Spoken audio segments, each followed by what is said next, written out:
Hi, I'm Peter Adamson, and you're listening to the History of Philosophy podcast, brought to you with the support of King's College London and the Leverhulme Trust. Online at www.historyofphilosophy.net. Today's episode, Philosopher of the Arabs, Al-Kindi. This episode is devoted to a man I've spent much of my adult life coming to know. He was a pioneer in his field, who drew inspiration from an earlier tradition, but expressed that inspiration in a new medium. In so doing, he created some of the earliest, and still classic, works of their kind. Yes, it's Buster Keaton. No, just kidding, I'm actually talking about Al-Kindi, one of the few historical figures who has occupied more of my attention than Buster has over the last 15 years of my life. I've written a book about Al-Kindi, and with my colleague Peter Porman, translated all of his philosophical works into English. Though this never occurred to me until now, maybe my enthusiasm for Al-Kindi can be explained by his having a lot in common with Keaton. Apart from their names beginning with K, they were indeed both pioneers, with Buster using ideas from his vaudeville youth in the new medium of silent film, while Al-Kindi was the first to make explicit use of Greek philosophy while writing in Arabic. Whether Al-Kindi walked the streets of Baghdad wearing a pork pie hat, though, is more doubtful.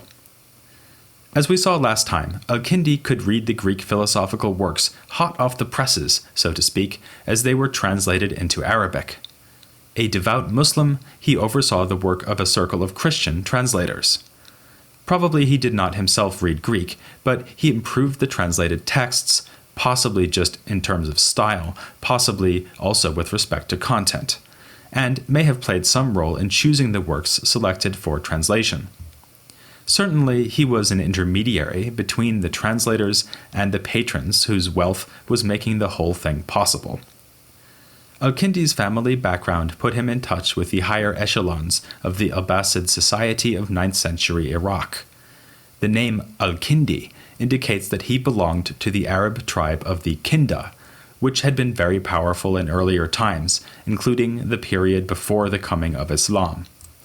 Our Al-Kindi was, we are told, a direct descendant of their kings, one of whom had been a companion of the Prophet.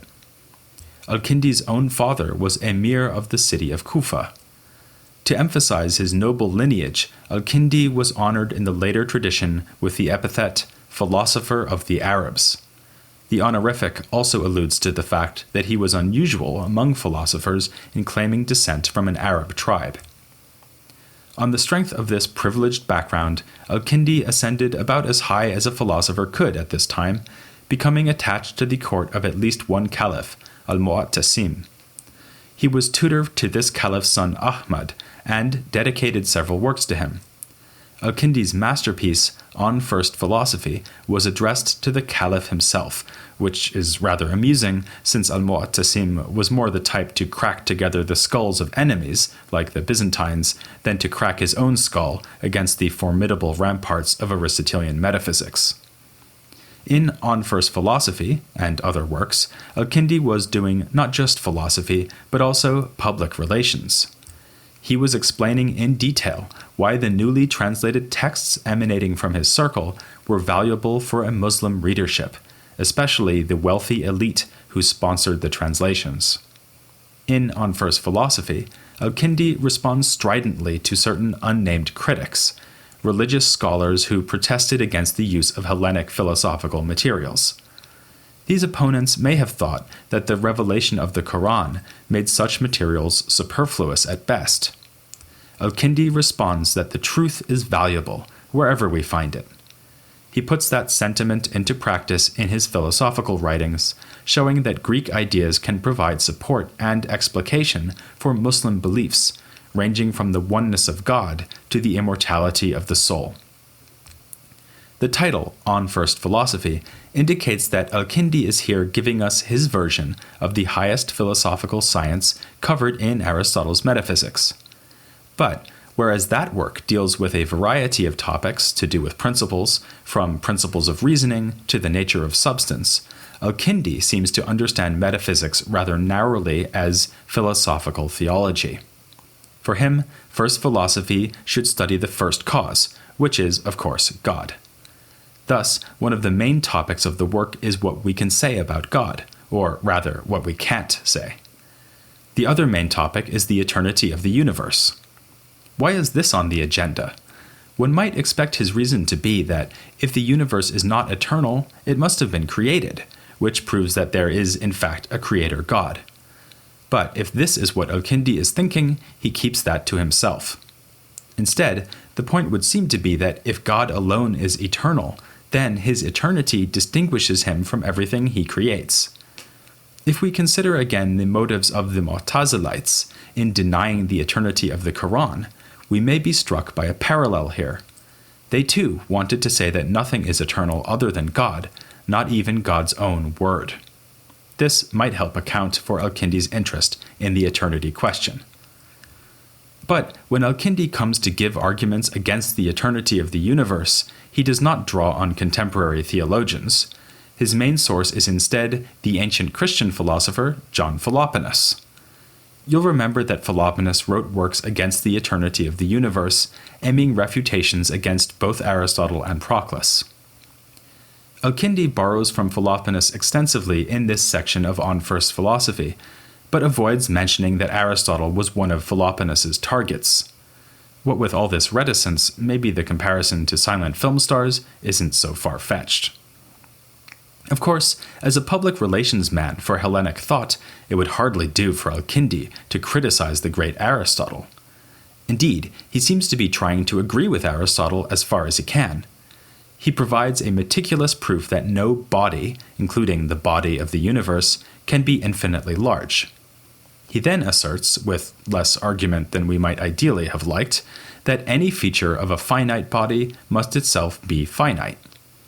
Since time measures motion, as Aristotle said, and since motion applies to body, neither motion nor time can ever be infinite if there is no infinite body. Aristotle would agree with almost all of this, up until the last step. He would want to distinguish between the kind of infinity at stake in an unending body, where the infinite is actually present in its entirety, and the kind of infinity involved in eternal time. The second kind of infinity is not actual, but potential. It is like the infinity of numbers. Just as you can count as high as you want without ever reaching an actually infinite number, so you can count backwards how many years have already elapsed without reaching a starting point for the universe. By simply assuming that eternal time is on a par with infinite size, Al-Kindi misses the whole point of the Aristotelian distinction between actual and potential infinity. Somewhat more convincing is another consideration that Al-Kindi takes from Philoponus. If the universe has already existed eternally, then an infinite time must already have elapsed in order to reach the present moment. But an infinite time cannot finish elapsing. This proves that the past is not eternal. But that leaves it open that the future could still be potentially infinite. After all, the universe might simply continue to exist for an indefinitely increasing, but always finite, number of years. Despite the central role played by Philoponus in this discussion, Al-Kindi continues his selective silence by saying nothing about the biggest point of contention between Philoponus and Aristotle, the nature of the celestial spheres. Aristotle had argued that the heavenly bodies are made out of a so-called fifth element, which, unlike air, earth, fire, and water, can be neither generated nor destroyed. Philoponus spent most of his refutation of Aristotle arguing against this conception of the heavenly bodies. Al-Kindi, by contrast, wrote a little treatise defending Aristotle's conception of the heavens as being made from a unique, indestructible material. This at first seems inexplicable until we get to a little caveat towards the end of that treatise. Indeed, Al-Kindi says, the heavenly spheres are indestructible, so they will exist forever, so long as God wants them to. Here, he's changed the rules by implying that even a body whose nature is not subject to destruction will vanish if God stops making it exist. This is perhaps why Al-Kindi thinks the universe's eternity is a matter for metaphysical theology and not physics. It is not the nature of the universe that determines how long it exists, but the will of God. When it comes to the question of how that divine will is exercised, Al-Kindi again thinks he can mostly agree with Aristotle. Drawing on works by Aristotle's most faithful ancient commentator, Alexander of Aphrodisias, Al-Kindi says in several treatises that the heavens serve as an instrument of divine providence. They move at God's command, and their motions stir up the four elements in our realm, good old air, earth, fire, and water, so that they come together to form more complex bodies like rocks, plants, and, yes, giraffes. This means that Al-Kindi's God is a rather standoffish chap. He does not directly cause things to happen down here among us, but works indirectly through the heavens, which Al-Kindi calls the proximate cause of such things. That may seem like a high price to pay for fidelity to Aristotle. Theologians like the Mu'tazilites conceived God as a much more hands-on deity, seeing him as the direct cause for all created things and events in our world, except perhaps freely willed human actions. But Al-Kindi had an ulterior motive to say that the heavens are an instrument of providence. He was a staunch believer in astrology, and thought that observing heavenly motions would allow us to predict specific events in our lower world. Like Ptolemy before him, Al-Kindi thus managed to get astrology and Aristotelianism into a single theory, along with an emphatic endorsement of divine providence. It's looking as though Al-Kindi has a lot to say about God. But if we take a closer look, this is all concerned God's effects in our world. We have learned that they are providentially ordered through divinely commanded heavenly motion. But we haven't learned much regarding God himself, and we aren't going to. Indeed, a Keaton-esque silence is forced upon us once we take seriously Al-Kindi's portrayal of God as what he calls a true one. This theme takes up the rest of On First Philosophy. Al-Kindi offers us a proof that there must be such a true one on the basis that all the things we see in our world are characterized by both unity and multiplicity. A single body, for instance, will have multiple parts. A single species, like humanity, will have many particular instances, like Buster Keaton, Charlie Chaplin, and Harold Lloyd. The single genus of animal, to which human beings belong, will contain other species, like goat, horse, and cow. Okay, and giraffe. In general, Al-Kindi insists that anything we can conceive as a unity will also involve some kind of manyness. Now remember that Al-Kindi knew his Neoplatonism. The works of Plotinus and Proclus were translated in his circle. So, he has no hesitation in drawing the same conclusion they did, namely that there must be a principle of unity which bestows oneness on all these things that are both one and many. This will be the true one, which Al-Kindi wants to identify with God. Although the Greek sources of the doctrine are clear, what Al-Kindi is doing here also resonates with Islam and, yet again, with those Mu'tazilite theologians I keep mentioning. We've seen how much emphasis they placed on the doctrine of Tawhid, the oneness of God. One can only imagine how pleased Al-Kindi must have been to leaf through the translated works produced in his circle, the ink still wet on the page, and to discover the harmony between the unrestricted unity of the Neoplatonist first principle and the utter oneness of the Muslim God. Here's something he isn't going to keep quiet. Ironically, though, the message he is so eager to deliver is precisely one about not being able to speak. He now addresses the concerns of theologians who denied the applicability of divine attributes to a simple God, but also of Neoplatonists like Plotinus and possibly the pseudo-Dionysius, who was well known to authors of the Syriac tradition and may even have influenced the Kindi circle's version of Plotinus. Both groups indulged in what is often called negative theology, the attempt to characterize God by explaining how he transcends human understanding and human language. In this same spirit, Al-Kindi launches into a complete catalog of every kind of speech or predicate we can use. For this, he draws on logical works like Porphyry's Introduction. These would seem to have been well known to him because, as we saw last time, logical writings were among the first texts translated into Arabic and had already been a focus of attention among Syriac authors. In fact, there's another brief work by Al-Kindi which uses Porphyry's Introduction to refute the Christian doctrine of the Trinity. Going through each of the types of predicates recognized by Porphyry, such as genus, species, accident, and so on, Al-Kindi argues that none of these are applicable to God. But to call God a trinity is to apply terms to him like Father and Son, and these would have to fall under one or another of Porphyry's types of predicate. Al-Kindi adds that he has used Porphyry's work here simply because the Christians he is attacking are familiar with it. On First Philosophy makes the same point, but without applying it specifically to Trinitarian predications. Rather, it looks like he has all predicates in his sights. We have already seen why. Language always refers to things that possess both unity and multiplicity, and God is the true one, only a unity with no multiplicity at all. The rest is, apparently, silence. But hang on for a moment. Wasn't Al-Kindi just telling us that God is unique in being eternal? So there's a predicate that applies to him. Or what about the word one? It looks like we're allowed to apply that to God too. And actually, elsewhere Al-Kindi says that God is a pure agent with no trace of passivity, much as he is a pure unity with no trace of multiplicity. In this, he is unlike the heavens, for instance, which do act upon us, but are also acted upon by God. So, it looks as though Al-Kindi's thoroughly negative theology is not so thorough after all. There are a few predicates, at least one, eternal, and agent, that do apply to God.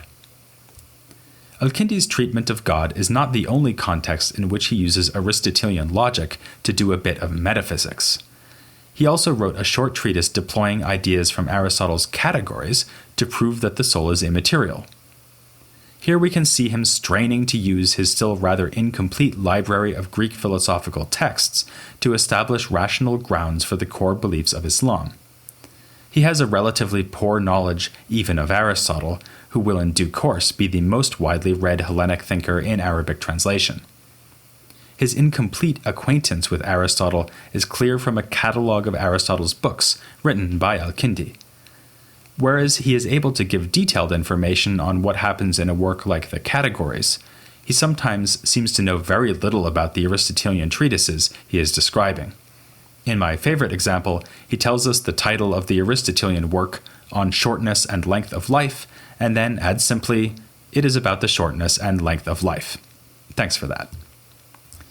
Although he must eventually have gained access to Aristotle's work on the soul, Al-Kindi's own writings about the soul mostly emphasize Platonist ideas. The soul is, as we just saw, immaterial. It has three parts, as Plato said, with the chief part being reason. Our goal as humans should be to make this rational part dominant and to wean ourselves away from concern with the body. This is like cleaning the mirror of the soul of its stains and rust. What will we reflect, or rather reflect upon, once this process of polishing is complete? As any good Platonist would tell you, the answer is the things in the world of the intellect, a phrase Al-Kindi takes from his version of Plotinus. This disdain for the body was presumably restated in some of the numerous works on ethics and political philosophy we know were written by Al-Kindi. A highly informative list of works known in Arabic in the 10th century by the bookseller Ibn al-Nadim lists quite a few entries on these topics, but along with literally hundreds of other treatises by Al-Kindi, they are mostly lost. One Kindian ethical work does survive, though. It is called On Dispelling Sorrow, and provides numerous bits of advice and memorable anecdotes to help us avoid sadness over the trials and tribulations of this world. Much of it could have been written by a Stoic author with a popular touch, but it begins with the standard invocation of the world of the intellect. If we value only intelligible things, which are stable and cannot be taken away from us, then we need never fear losing what we cherish, and so will never be sad. This Platonist psychological theory, and its made-to-match ethics, don't look particularly Aristotelian. But what may be Al-Kindi's best-known work in this area, a Letter on the Intellect, engages directly with the tradition of commentary on Aristotle's treatment of the intellect in the third book of On the Soul. Here, Al-Kindi manages, as so often, to get there first. He inaugurates a long tradition in which Muslim philosophers explain human knowledge in terms of a superhuman, separate intellect. The basic theory is that the human mind starts out in a state of merely potential knowledge and is then activated or illuminated by this separate intellect. Al-Kindi calls it the first intellect, but later in the tradition it will frequently be called the active intellect. We'll be talking about this in more detail when we get to later thinkers like Al-Farabi, Avicenna, and Averroes. In fact, a standard itinerary in the study of Islamic philosophy would go just like that. Al-Kindi, Al-Farabi, Avicenna, Averroes, and then we'd be ready to move on to the Latin European tradition. But although we've now looked at the philosopher of the Arabs, we've only begun to examine early philosophy in Arabic. For one thing, I've promised to deal with Jewish philosophers along the way, and we're now in an excellent position to start doing just that. We've examined Al-Kindi and the Mu'tazilites, who are respectively the two chief influences on two early Jewish thinkers who wrote in Arabic, Isaac Israeli and Saadia Gaon. The last Jewish philosopher we looked at was Philo of Alexandria, who lived way back in the 1st century AD. Next time, we'll be asking what has been happening in the Jewish tradition since him, and how Jewish philosophy began to blossom again in the soil of Islamic culture. I may not say much about Buster Keaton or any other star of the silent screen, nor about the stars that exercise providence in Al-Kindi's universe. Instead, it will be the Star of David that will light our way here on the History of Philosophy without any gaps.